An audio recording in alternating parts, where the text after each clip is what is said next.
David, you gotta get up. The lyric is showing cartoons. Come on, we gotta go.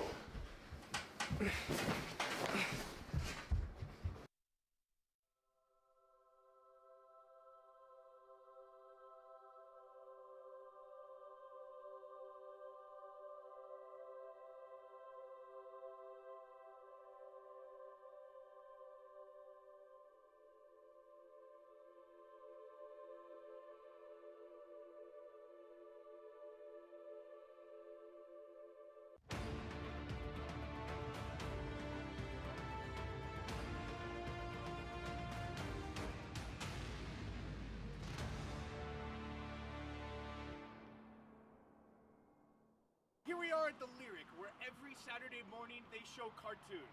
You know what you can see here? Golden Age cartoons and New Age cartoons. From Mickey Mouse, Adventure Time, Winnie the Pooh, Powerpuff Girls. What are you doing listing these cartoons when we should be in there watching them? Let's go! And so after that, Max and I were off to watch some cartoons of our own and find out if there were any fellow cartoon scholars like ourselves here at the Lyric. We had one kid up here that he was talking about his favorite cartoons, and I think he mentioned like I pretty much always watch cartoons on Saturdays. Instantly, it was clear to Max and I that we were in the presence of some cartoon scholars. So we only had one simple question. What are your cartoon favorites? Well, that one time in Roadrunner and Coyote where the coyote was trying to drop a rock on the Roadrunner, but the rock ended up dropping on the coyote. I like how it's set in a world there's like ice, candy, fire, and like just land. Coming here over Christmas time, and we were watching the Heat Miser movie, and both of my kids decided it was creepy. And I agree with them. I hadn't seen it from their perspective in like 20 years. Oh, yeah, you're right. This is really creepy. I don't like this. I was so special, but I'm a creep.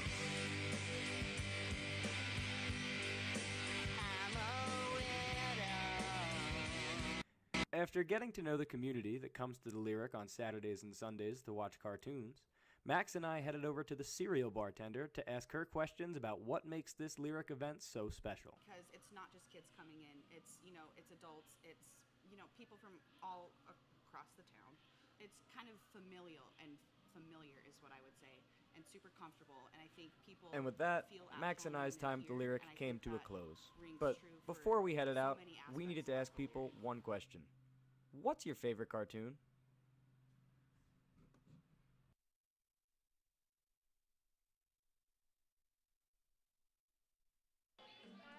Adventure Time. Adventure Time? Or what's... I like how it's set in. I don't know if Naruto's a cartoon. Powerpuff Girls? I usually watch the one, as many as we can, then we just leave when my mom wants to, pretty much. Dragon Ball Z. That's a little easy. Looney Tunes. I also do like Demon Slayer. Demon Slayer? Dad lets me watch it. Man, those cartoons were amazing. You know, I didn't expect to love them as much as I did, being that they were like Looney Tunes and older cartoons, but when I saw that frog dance in his little suit, I was enthralled. It was beautiful. Hey, they're the classics, but I wonder what actually goes into making those cartoons. You know, if only we could talk to someone that knew about making cartoons or animating. David and I got the opportunity to talk to a local artist, Thomas Robert, about his experience with artistic storytelling. I think it started because I would read like the newspaper. That makes me sound really old. I originally did comics. I read so many comics growing up. I was a big Garfield enthusiast. That kind of ingrained itself in me as a way to portray experiences and humor. And so I think that's what I was trying to do as well. This is just me portraying a situation that I had grown very accustomed to in my life, involving like interactions with my mom, where she's a doctor, right? She sees the worst of the worst, basically. So when she sees somebody is injured because of whatever way, she thinks a lot of times, but she makes an association that this thing equals this horrible place that it can bring you. And so this comic strip, my brother and I, we were talking about going to a water park, right? And then my mom comes over and like I was trying to give the idea that she's like, there's suddenly a big storm cloud comes over the whole situation. There's a crash of thunder in the background. She says something along the lines of water parks. I've seen people dead from water slides before. And then we're just like, dear God. And so that's like kind of an exaggerated portrayal of this life situation that I've had. I don't know, it felt like the necessary second step to progress that was to get into animations per se. It's instilled, I mean, a love of sharing experiences that I think we all have. I think that we just all do it in different ways. But also kind of the desire to get better at sharing experiences, both in words and in art. So when I went to high school, it was a senior tradition where they set up an entire, like, kind of no-holds Nerf war between the entire senior class that was active everywhere except for things like school grounds and obligations that people have like jobs. But any other time that you were in public and not in your own home, in this small town I grew up in, that Nerf war was you were fair game being shot with a Nerf dart, basically, which I thought was beautiful. He started to walk across the lawn to his door. This was my chance. I had one shot, one opportunity, to seize everything I ever wanted, in one moment. Did I capture it, or did I just let it slip? My palms were sweaty, knees weak, my arms were heavy.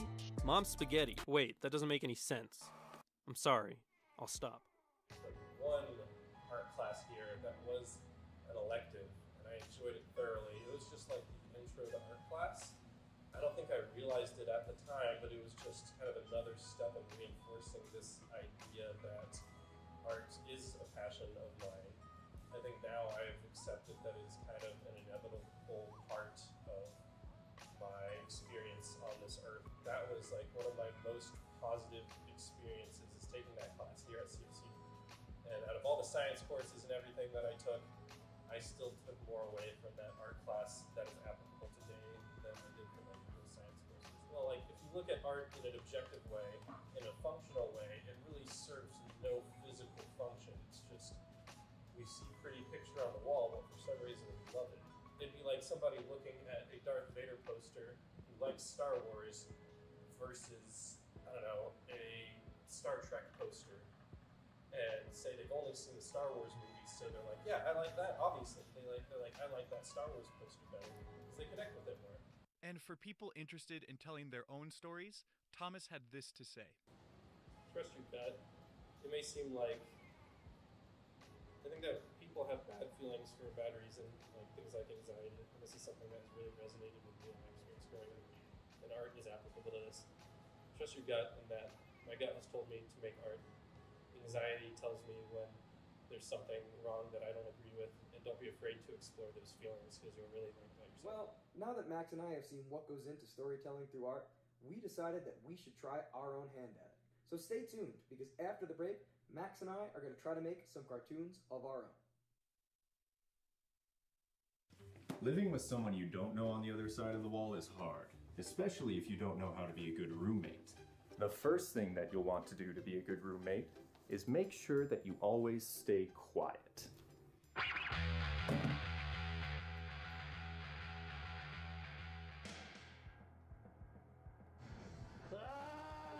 Be considerate of others when using common spaces and appliances.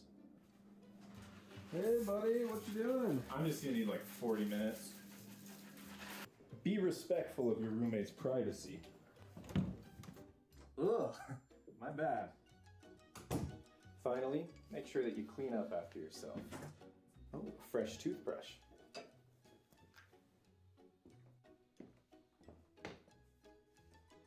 Have you seen my toothbrush?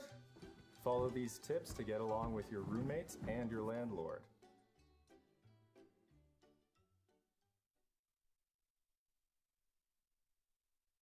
Hey, down here. Before we get into our own little cartoons, David's gonna dive into the history of animation itself. You, yes, you there. Have you wanted to get into animation but are reluctant to because you feel like it's just for kids?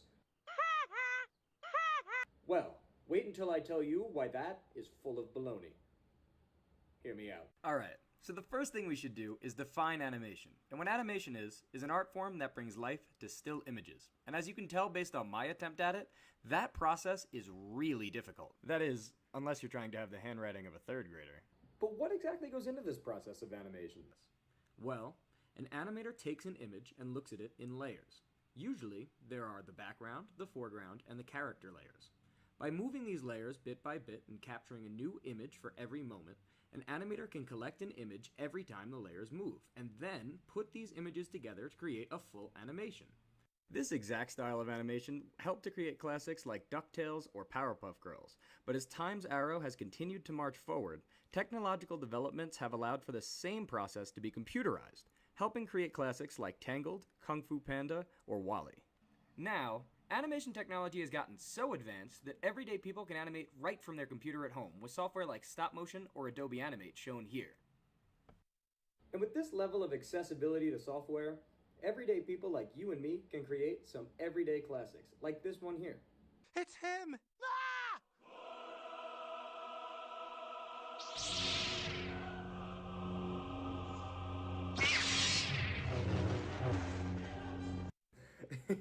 God damn it, I love the internet.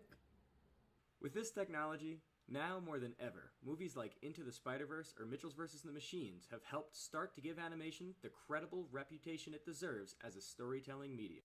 And it's not just animated movies, it's also animated TV shows. Take a look at BoJack Horseman, Attack on Titan, or Vinland Saga, who all have episodes inside IMDb's top 5 TV episodes of all time, with 3 more animated episodes rounding out the bottom half of the top 10. Media like this has helped to increase the animation industry value to $391.3 billion, according to Statista, with only projections of increasing in industry value for the foreseeable future. So, we know how to animate, and we know that animation has a wide audience based on the expected industry growth and its presence in IMDb's list of top episodes, but the question still remains, why does animation deserve this credible reputation as a storytelling medium for everyone and not just for kids? Well, take a look at the story like In a Heartbeat by Esteban Bravo. In this story, the animators personify one of the main character's hearts, using the art form as animation to truly put the main character's emotions on display. The heart beating out of a chest or getting ripped in half by the 2 boys all show how art can take a usually intangible emotion, like romantic interest, and turn it into a visual experience for all to see. And this type of storytelling through art might transcend barriers in more ways than just one. Here at CSU, 20% of our students are neurodiverse, making just under 7,000 of us. And that's only the people that are actually diagnosed with some form of neurodiversity. The reason I bring this up is because in a study done by Dr. Liam Cross and Dr. Gray Athion, it was found that neurotypicals did a better job at reading emotional and facial cues in comparison to their neurotypical counterparts. Is this game popular with autistic people? Why would you say something like that? Because I'm starting to love it.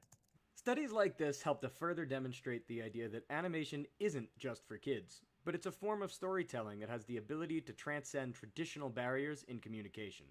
Now that you know how to animate, understand the promise of the industry's audience, and see what makes the storytelling medium so special, I hope that you can look at animated media as just media, and no longer something that is only for kids.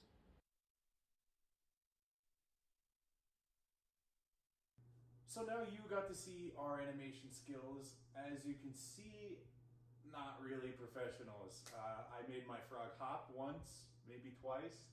But you made a whole Adventure Time little episode. I may have made an Adventure Time episode, but I didn't figure out eating animations. I just did the Spider-Man, Tony Stark, I ain't feeling so good type of deal. It was solid, but yeah. I become more and more of a frog fan throughout the episode.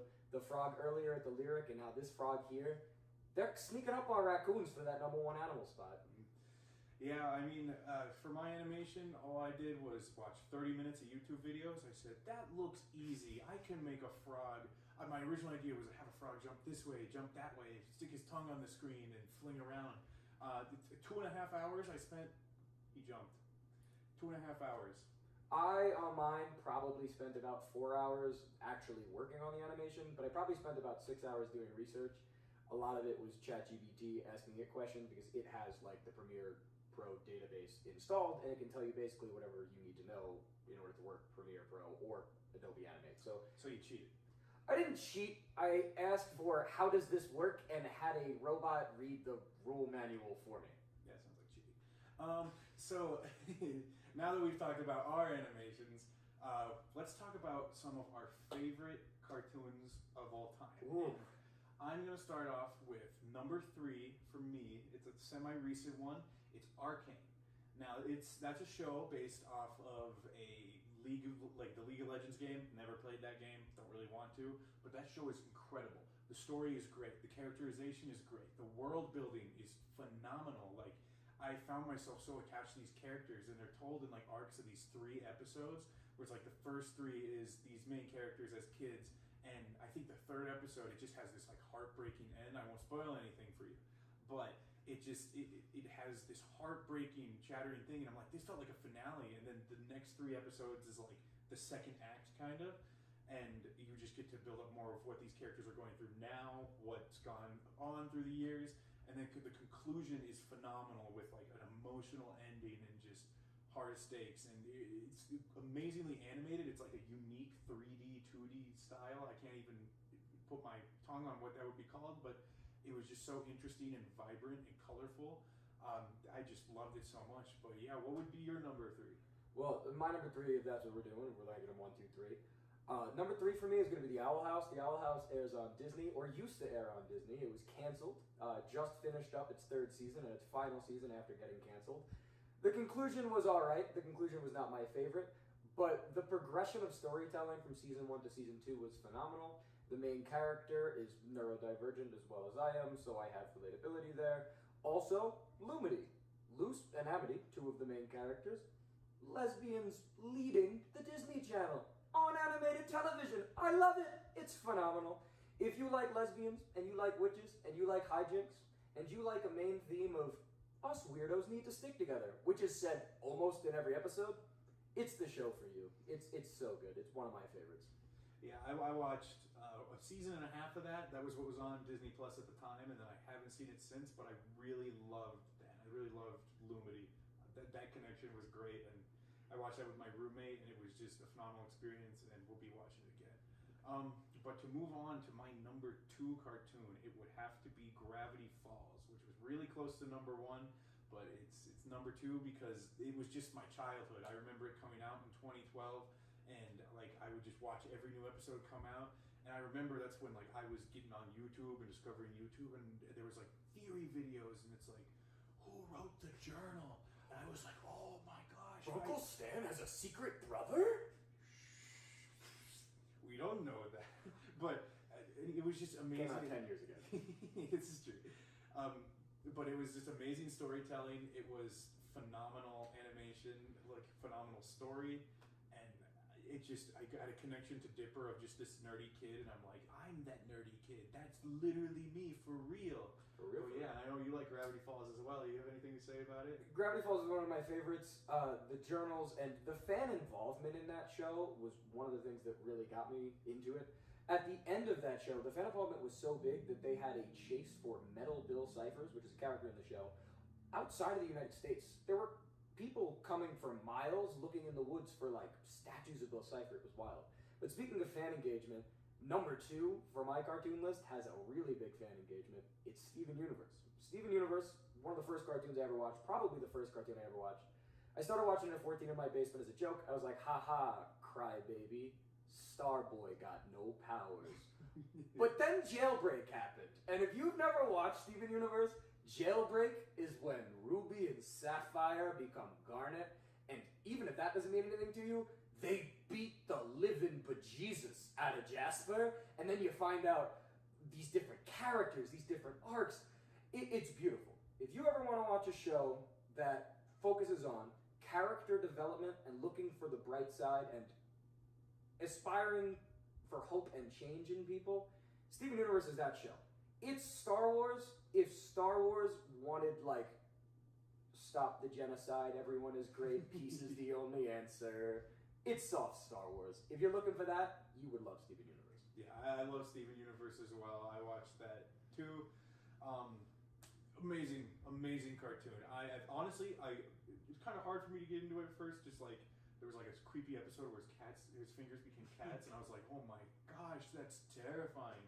But I think we should move on to what I believe is your number one cartoon as well as mine, and that is BoJack Horseman, which is a Netflix original animation that came out a while ago, like 2015, I want to say. Don't know exactly. Don't quote me on that. But you have anything you want to say about it?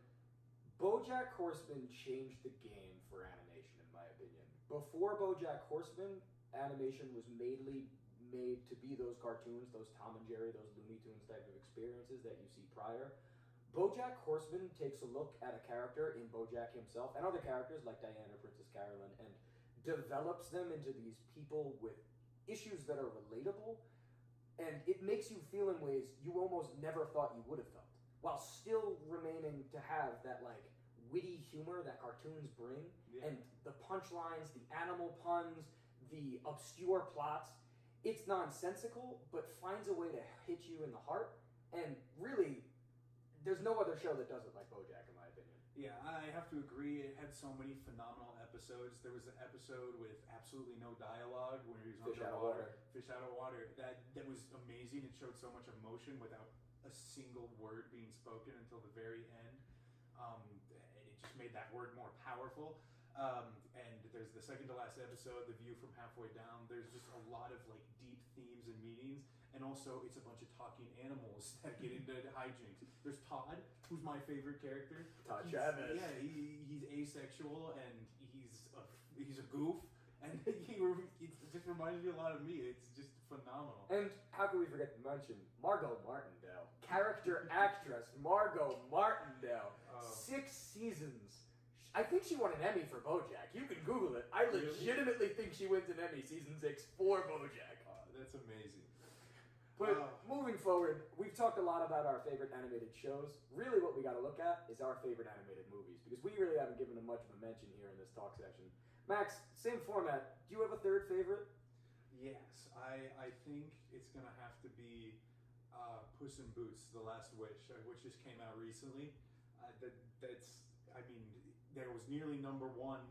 It was really close. And I mean, when it first came out, it was number one because it's all I could think about. But it's just phenomenal how they took this little kitty cat character and they're like, okay, yeah, he's grieving, or he's not grieving, he's afraid of death, and he left Kitty Softpaws at the altar, and also there's a big bad wolf that represents death chasing him, death straight up. They're not even being subtle about it. Not metaphorically, not literally, I'm death straight up. And just the fact that they had those 3 villains with Goldilocks, who was like a redeemable villain, that had a very family-like arc, and it was emotional. And then Jack Horner, who was just laughably evil and no redemption, where he's just like, I'm gonna kill all these people, and it was just hilarious. So, what's one of your favorites? My third favorite is going to be Nimona. Now, Nimona is a Netflix original movie, and what I love about Nimona is it is different than most other movies that I've seen this year. Nimona is set in a medieval time, but it's it's futuristic medieval.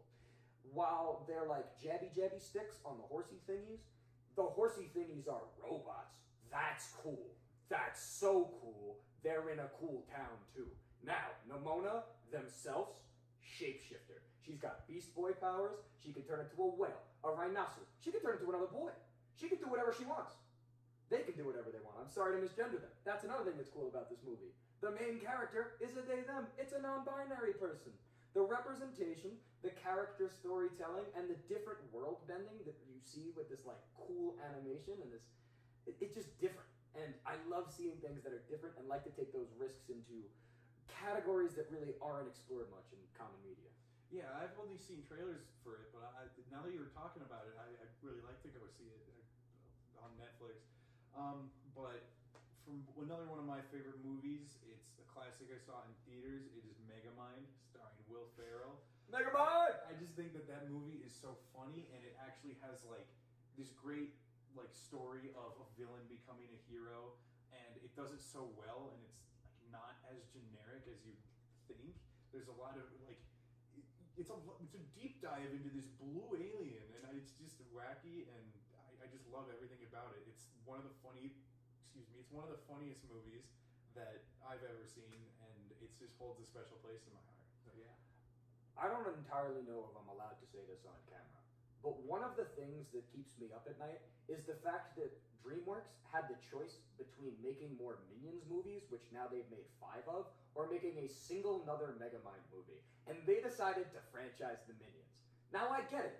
Facebook moms, those cool yellow guys with the bananas, haha funny, it strikes with 40-year-old woman. But I don't know. Megamind, like he's saying, it's worthy of being in that 2 spot. It was a classic movie. But for me, my 2 spot is going to go out to Mitchells vs. the Machines. Again, another Netflix movie. It's a classic.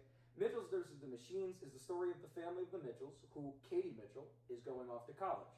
Her father breaks her laptop. She is a journalism student like us. She makes videos, and she is distraught about this. She wants to go to college and forget about her whole family altogether. So how does her dad save everything? By going on a cross-country road trip with the entire family. Only problem, the world gets taken over by robots. Yep, it's chaotic, but it hits you again in the heart. With cool anecdotes between father and daughter. If you like that father-daughter dynamic, if you're looking for a good family movie where it's lighthearted and fun, and it still has those like crazy chaotic scenes, like the scene with the Furby trying to kill them all, it's the movie for you. It's the movie for you if you're looking for something like that. Yeah, I loved that movie when I first saw it. I was obsessed with it and saw it like 3 times. That's definitely one of my favorites. It's just, it didn't make the top 3, but it's there. I promise it's there. But to move on to number 1. This is the same for both of us again, correct? I think we can both agree on this. It is Into the Spider-Verse. I am a huge Marvel fan. I have 2 Marvel tattoos. My personality is Marvel. And when that movie came out, wasn't able to see it in theaters. And I was just like, Sony, they've messed up Spider-Man movies so much. Like, I'm sick of it. And then I watched it on Netflix with my friends like months later, and I was like, this was art. This was amazing. They like switched up the animation, so they animated on 2s, which gives the animators a lot less work to do, but it also gives it such a unique comic booky feel. It puts Spider-Man into this whole new dimension, this whole new universe, literally and in the movie of just, it really felt like a whole different universe. We finally got a movie starring Miles Morales, which it was always Peter Parker before, and we get something where we get Miles Morales has lost his Peter Parker, and the perfect way to introduce the multiverse, new Peter Parker comes in, and that is not a good mentor, is forced to mentor Miles. And it's just this amazing story that it just hits so hard. There's there's great comedy where it'd be like the hey, that whole shoulder thing, and like his relationship with his uncle that ends up dying for him. It was just phenomenal. That's like the one movie in my opinion that is perfect. It delivers. Into the Spider-Verse certainly delivers. Again, there's another John Mulaney similar to Puss in Boots: The Last Witch. John Mulaney plays Jack Horner in that movie. I find John Mulaney hysterical, and again, in Spider-Ham here, he keeps doing it. Miles Morales and the representation we get with Spider-Man that is not a Peter Parker, phenomenal. And the way it's done, with the soundtrack, with the world building, the animation is so pretty. And that animation for that time was new, fresh, and experimental. It's inspired animation films like Nimona or Puss in Boots now. And Teenage Mutant Ninja Turtles, the new Teenage Mutant Ninja Turtle movie, all have based their animation style around Spider-Verse because of this movie. And that should just tell you volumes about how influential this movie has been as a whole to the animation industry. And I don't know if I can mention the second movie, but Hobie.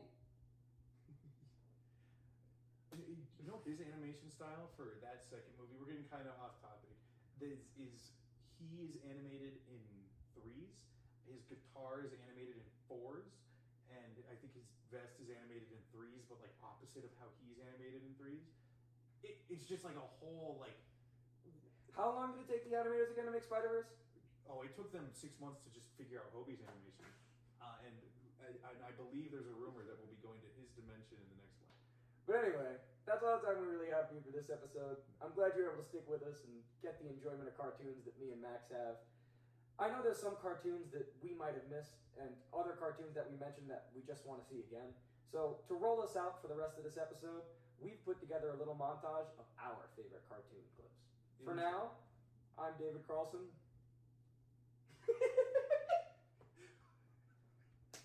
One more take! Okay. For now, I'm David Carlson. And I am Max Dietz. And this has been CTV Geeks. Have a nice night. How did you? How did you do it? You know, you just keep your elbows up and keep the shoulders loose. Not that. How did you find peace? I took away your parents. Everything. I scarred you for life. See, that's the thing, Shen. Scars heal. No, they don't. Wounds heal. Oh yeah, what do scars do? They fade, I guess? I don't care what scars do. You should, Shen. You gotta let go of that stuff from the past, because it just doesn't matter. Well, yeah, and I'm sad. But at the same time, I'm really happy that something can make me feel that sad. It's like, it makes me feel alive, you know? It makes me feel human. The only way I can feel this sad now is if I felt something really good before. So I have to take the bad with the good. So I guess what I'm feeling is like a beautiful sadness. Gets easier. Huh? Every day it gets a little easier. Yeah? But you gotta do it every day. That's the hard part. But it does get easier. Okay.